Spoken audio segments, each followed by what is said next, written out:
நீ எப்படி இந்த அரண்மனைக்கு மந்திரியான அப்படின்னு கேட்டாங்களாம். அப்போது அந்த மூணாவது பையன் சொன்னாங்களாம், அப்பா எனக்கு கொடுத்த ஓலைச்சுவடிகளை நல்லா படித்து நிறைய ஞானத்தை வளர்த்துக்கிட்டேன், நிறைய ஆசிரியர்களிடம் நிறைய கல்வி கற்றுக்கிட்டேன். என்னோட படிப்பையும் ஞானத்தையும் பார்த்து இந்த நாட்டோட மன்னர் என்னை இந்த நாட்டுக்கு மந்திரியாக்கிட்டாங்க அப்படின்னு சொன்னாங்களாம்.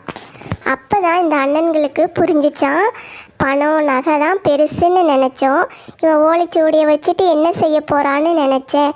ஆனால் பணமும் நகையும் இந்த வெள்ளம் அடிச்சிட்டு போயிருச்சு. ஆனால் ஓலைச்சுவடிகளை வச்சு இவன் படித்த ஞானமும் கல்வியும் என்றைக்கும் அழிஞ்சு போகாது. கல்வி தான் பெருசு, பணங்காசு நகை தான் பெருசுன்னு நினச்சி நாங்கள் உன்னை பார்த்து சிரித்தோம். ஆனால் இன்றைக்கி நீ இந்த கல்வியினால் ஒரு பெரிய இடத்துல இருக்கிற, இதை பார்க்கும்போது எங்களுக்கு ரொம்ப சந்தோஷமாக இருக்குது, எங்களை மன்னிச்சிரு அப்படின்னு சொல்லி